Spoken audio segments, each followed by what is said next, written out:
homme de foi de ce matin, je reçois le pasteur Loba Martin Luther. Il est le pasteur principal de l'église Bethel International située à Abidjan, Makori. Tout à l'heure, vous aurez les contacts. Je me tourne vers lui pour lui dire bonne arrivée sur le plateau de la matinale. Merci pour votre invitation. En tout cas, c'est nous qui sommes honorés parce qu'il faut dire qu'on ne s'était pas entendu sur les jours de rendez-vous et par la grâce de Dieu, tout, vraiment, tout est bon. Et ce matin, la question c'est, un chrétien peut-il travailler dans tous les domaines d'activité? Donc, la première question qu'on se pose, qui est appelé chrétien? C'est qui un chrétien? D'accord, pour ne pas faire de théologie, je dirais simplement qu'un chrétien, c'est celui qui a accepté Jésus-Christ comme Seigneur et Sauveur personnel. D'accord. Donc, voilà. Tout simplement, celui qui a accepté. Le fait d'accepter fait de nous déjà des chrétiens. D'accord. Nous sommes clairs sur cette définition. Alors, partant de cette définition, est-ce qu'un chrétien peut exercer toutes sortes d'activités? Oui, je dirais oui. Parce qu'il faut comprendre en fait les choses en fonction des saisons, en fonction de ce qu'on appelle les saisons de proclamation. D'accord. Travailler n'est pas lié d'abord seulement au christianisme. Quand Dieu dit à Adam, tu mangeras la sueur de ton front, il parle à toute l'humanité, à tous ceux qui vont sortir d'Adam. Donc, le chrétien n'est pas exempt du travail. Le chrétien ne peut pas dire, moi, je ne travaille pas. Vous savez, parfois, je dis aux gens que ce qui trompe les gens, c'est qu'ils ne comprennent pas le désert du peuple d'Israël. D'accord.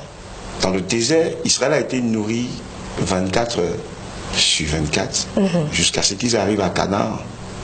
Mais on n'est pas tout le temps dans le désert. D'accord, ça c'est clair. Voilà. Et on doit comprendre que même au jardin d'Éden, Adam cultivait. Vous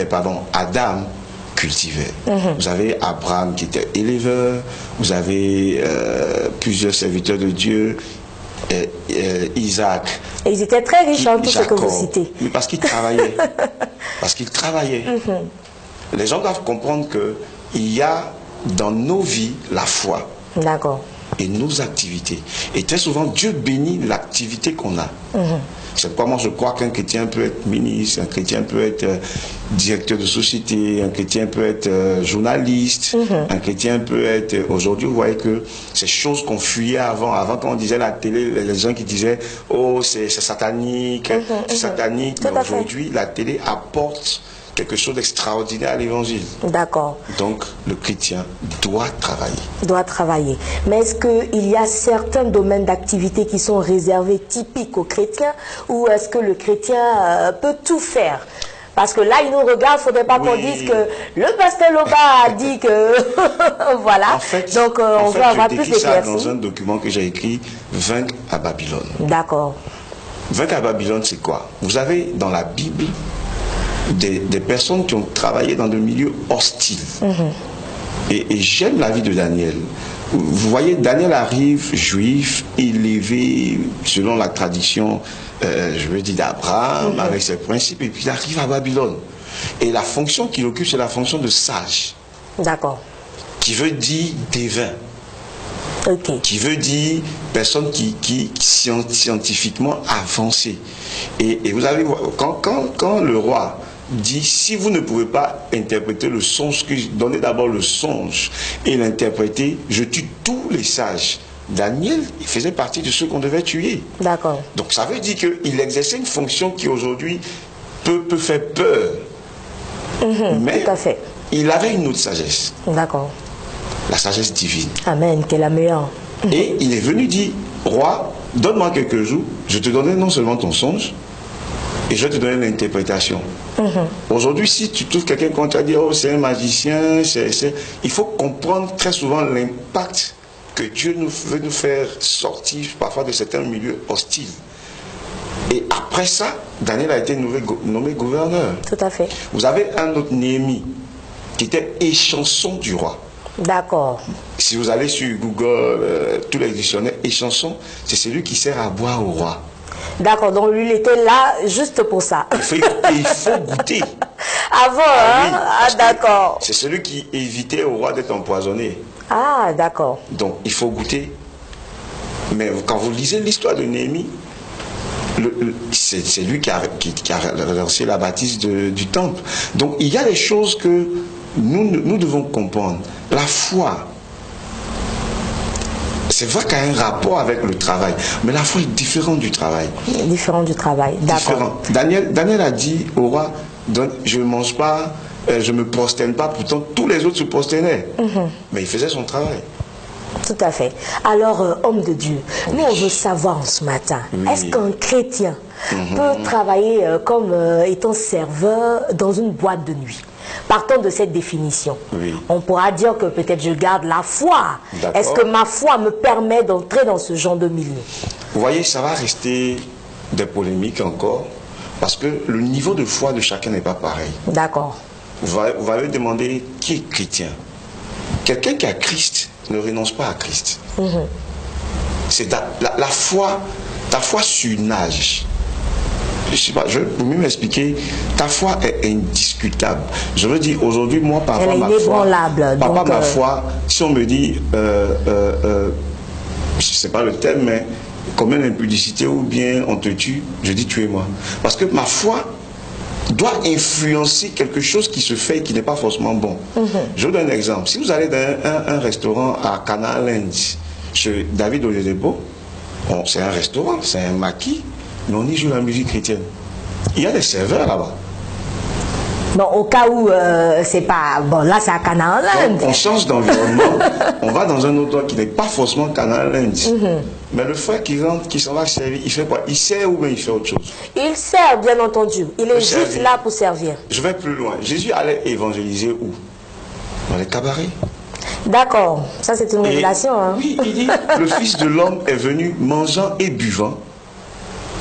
Mais la miséricorde qu'il a matché, il y allait pour faire quoi? Pour gagner des gens. Très souvent, je vais vous faire une révélation. Chez moi à l'église, par exemple, je ne chasse personne. Ça, c'est déjà bon. On a vu venir une fois un gars, il est coxeur devant, je ne sais pas si les gens comprennent le mot coxeur, ceux qui rangent les véhicules, Florentin. Il est venu tout délabré, tout drogué, il venait agresser. Et il est arrivé au moment où on avait un agapé, et puis je lui ai dit, viens manger avec moi. Parce que j'ai vu ce que Dieu m'a révélé. Il a été frappé du fait que je ne l'ai pas chassé. À la fin, il dit, pasteur, je t'ai venu t'agresser. J'ai dit, je sais. Mais le fait que j'ai mangé avec lui, ça l'a désarmé. Qu'est-ce que je veux dire? Il y a des gens que vous ne pouvez pas gagner si vous n'allez pas dans leur environnement. Mais je le dis encore, ce n'est pas donné à tout le monde. En fonction de ton niveau de foi, c'est pourquoi le Saint-Esprit restera celui qui guide l'Église. Amen. Si Dieu te convainc d'y aller, il t'arme quand tu y es. D'accord. Il te donnera toutes choses. L'Église est faible aujourd'hui parce que l'Église évite ces endroits. Or, tous les pécheurs sont là-bas. Si vous voulez trouver des païens, des pécheurs, vous les trouvez où? C'est dehors, on va dire dehors. Aujourd'hui, l'Église est renfermée. Donc, l'Église ne monte pas en nombre, l'Église ne grandit pas. Les païens restent païens. Et nous qui sommes nés de parents chrétiens, on reste chrétiens. À un moment, il faut qu'on aille dans ces endroits qu'on dit inaccessibles et qu'on demande par notre foi qu'il est possible d'être dans ces lieux-là et d'avoir Jésus-Christ comme Seigneur et Sauveur. Amen. Alors, Pasteur Loba, vous allez maintenant regarder la caméra parce que il y a certains chrétiens qui travaillent aujourd'hui dans des environnements que d'autres personnes critiquent. Vous allez leur donner quelques conseils, quelle attitude ils doivent avoir, en tout cas leur dire quelque chose en ce matin. Et pour ceux aussi peut-être qui avaient des appréhensions sur la question, sur est-ce que je dois y aller ou pas, qu'est-ce qu'on peut leur dire en ce matin? D'accord. Je bénis le Seigneur pour l'opportunité. Je suis de ceux qui croient que Daniel est allé à Babylone pour apporter une dimension nouvelle à cet environnement. Il y a beaucoup d'autres exemples. Je crois qu'on peut être chrétien et travailler à la présidence de la République sans chasser tous les démons ou tout ce qu'on voit. Notre Dieu est un Dieu d'impact. Il y a des environnements où Dieu nous envoie pour changer des hommes, pour changer des femmes.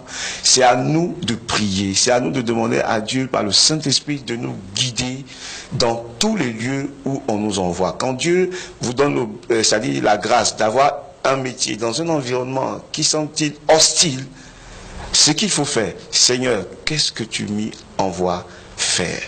Dieu te dira, je t'envoie en mission, comme il a envoyé Daniel, comme il a envoyé Néhémie en mission. Dieu te dira, voici, voici. Le Dieu que nous adorons est vivant par le Saint-Esprit. Amen. Il dit, toute chose concourt au bien de ceux qui l'aiment. Mais il faut que tu l'aimes d'abord. Il faut que tu sois prêt. Le problème qu'on a, c'est que on a beaucoup de personnes qui ne sont pas vraiment chrétiennes, qui y vont. Je vais te donner juste un élément. Je connais des gens qui étaient chrétiens, qui ont commencé à travailler, qui ont perdu la foi. Ils ne sont pas capables de dire aux gens, allons prendre un coup. Ils ne sont pas capables de leur dire, non, je suis chrétien. Moi, quand tu me dis, tu ne bois pas, je dis, c'est vrai, si c'est parce qu'il faut être une femme, alors j'aime être une femme. Il faut être fier de sa foi. Et je pense que le problème se situe là, la foi. D'accord. Ça c'est clair, la foi. Donc on va leur demander tout simplement de pouvoir garder la foi. Garder la foi. Et surtout aussi être un bon chrétien. Demandez à vos pasteurs, demandez conseil. Tout à fait. Je te coupe pas la parole, mais écoute, les pasteurs, aujourd'hui les gens n'ont plus besoin de pasteurs. C'est pourquoi l'église est en déchéance. Ton pasteur joue un rôle essentiel. Tout à fait. Tu as un poste que tu ne comprends pas, tu as beaucoup d'adversité, viens voir ton pasteur. D'accord. Ça c'est clair. Il te donnera le conseil qu'il faut. Il t'orientera comme il faut. Dans toute la vérité, selon la parole de Dieu. Amen. Surtout. Et je dis amen. Amen fort. Hein? Voilà, donc pour tous ceux qui voulaient démissionner aujourd'hui parce qu'ils étaient sujets de moquerie, voilà, je suis chrétien, je suis dans une boîte de nuit, je suis quelque part. À la base, selon ce que j'ai compris de l'enseignement de l'homme de Dieu, il faut être un chrétien. Un chrétien, c'est celui qui a accepté le Seigneur. Et il faut aussi, par la suite, pouvoir garder la foi. En tout cas, merci homme de Dieu, merci Pasteur Loba. On a vraiment été bénis par votre intervention ce matin. On ne démissionne pas surtout. On ne démissionne pas. C'était le pasteur Loba Martin Luther. Il a un très grand nom, hein, porteur d'une grande vision. Oui. Il est le pasteur principal de l'église Bethel International, située à Makori, je vous l'avais dit d'entrée de jeu. Et ses contacts sont 00225 pour ceux qui ne sont pas ici à Abidjan en Côte d'Ivoire, 07 10 0012 ou encore 88 18 88 17 07 10 0012 88 18 88 17 du moins précédé de 00225. Alors, on vous dit au revoir, homme de Dieu. Merci infiniment. On espère vous revoir sur le plateau de la matinale. Par la grâce de Dieu, je pense que ça sera possible. Amen, amen, amen. Voilà. C'est tout pour